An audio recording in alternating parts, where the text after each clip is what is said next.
afford groceries with little to no income. A little bit of my story just to help you understand how difficult it was for, and we still made it work. Experienced really bad birth trauma, which pretty much left me handicapped. Not only did I had to go to this terrifying, horrendous experience, my husband lost his job in the process. Little time to recover because we automatically were in survival mode. During this time, we did not have food stamps. Nothing against anybody that has food stamps. It's just because what I went through, and it was just too difficult for me to figure out all the paperwork, to go into the office, to do all of this stuff.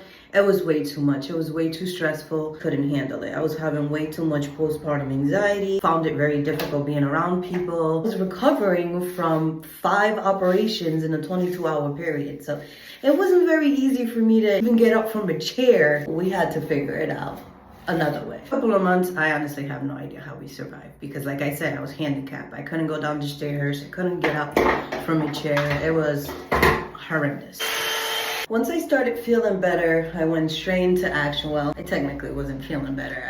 I had to do what I had to do. Before I even had the baby, we were already volunteering at a food pantry in our church. So we got right back into that, and luckily being part of the food pantry, they just helped us with a little extra, a tiny bit extra. I realized how common food pantries are until I discovered the food pantry in our church. I decided to do research and found any local food pantry that I was eligible for, that I qualified for.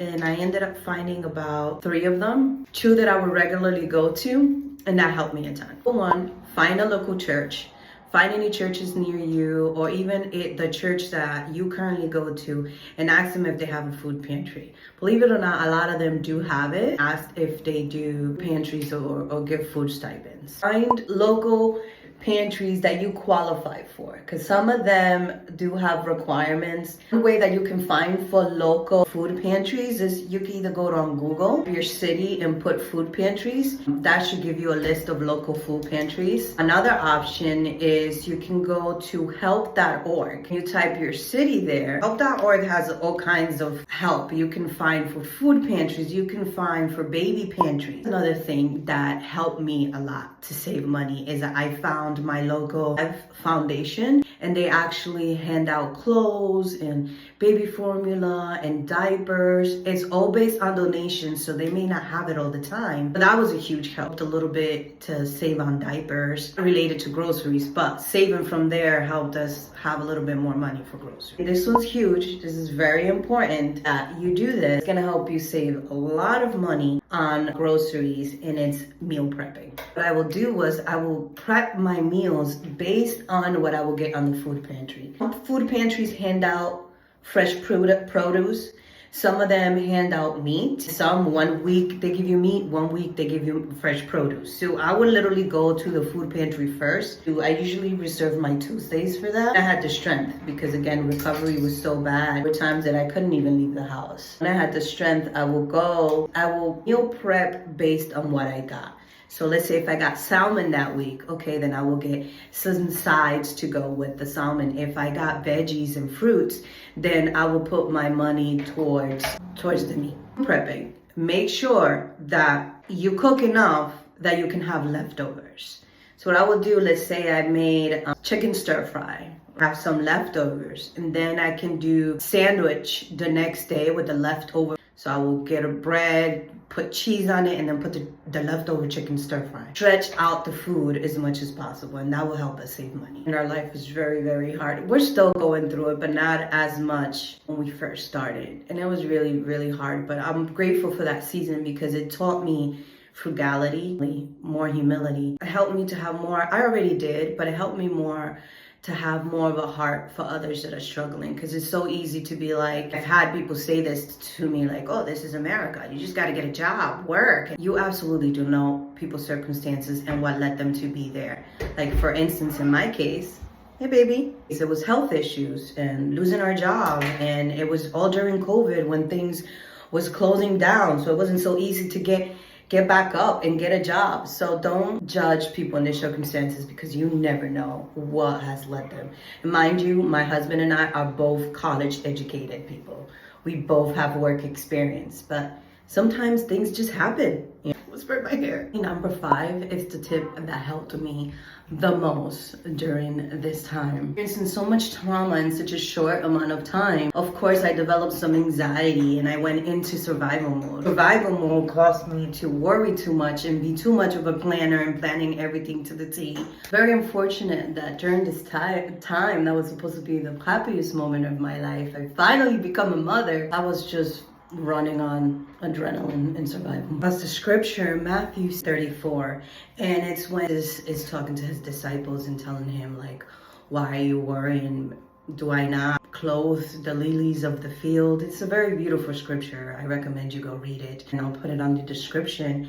But when I read that scripture, it really hit me because it's pretty much God saying, stop worrying and not take care of the earth. What makes you think I'm not going to take care of you, my most precious child? I realized that I was in my own stumbling block because I became such a worrywart and such a planner that I was not giving it to God. I wasn't. So yes, I implemented all of these things to my routine. I was missing one key ingredient, and it was giving it to God and trusting that God will provide. And it was that change of mindset that truly was when I started seeing a difference. My husband got a job, he got a raise, we were able to afford a little bit more food. I didn't have to go so much on a daily and weekly basis planning, dragging my baby out to go to the food pantries and get food and planning throughout the week. I still do a lot of these things. I still go to the food pantry every once in a while. I still meal prep plan because it saves us money and it saves on food waste. However, most importantly, I'm giving it to God and I'm trusting that he's gonna provide. Whenever I see that we're short or whenever money's lacking, I just bring it to God. And he takes care of us. You know, we're not living luxurious house, low income household. So just my husband works at them for money. I still work. It's just to save money. I do see how of that word. Don't stop worrying, I'll take care of you. And he has been taking care of us. Yeah, do I have my moments that I worry? Because, you know, through and it's natural for us to worry when things are not happening. But, you know, he sees everything from the beginning and the end. And I just got to keep reminding myself that. And he's going to take care of it. And he has been taking care of us. And I'm so grateful for that. So out of all of the tips that I gave you, I suggest that you definitely take that last one to just give it to God, and God will take care of it. God will provide. And I cannot tell you the amount of times that miraculously we had people just give us money or give us food. There were times when I'm sitting there struggling and it's like, what are we gonna eat this week? And suddenly somebody calls me and be like, hey, God put in my heart to give you meat, and they'll show up with a stack of meat. You know, thank you, Tiffany. And my husband said one time, God can make money drop out of the sky. And it's like, you know what, that's true. Why am I worrying so much? I'll do my part. I'll do what I gotta do. I'll plan, I'll strategize. I'll try to save as much as I can, but at the end of the day, I trust and believe that he will take care of it, and so should you. Thank you for watching my video. For more mom hacks, family travels, or tips, please make sure to follow. In my next video, I'll probably be covering blessing of being a stay-at-home mom. You may not make the money, but you're saving money.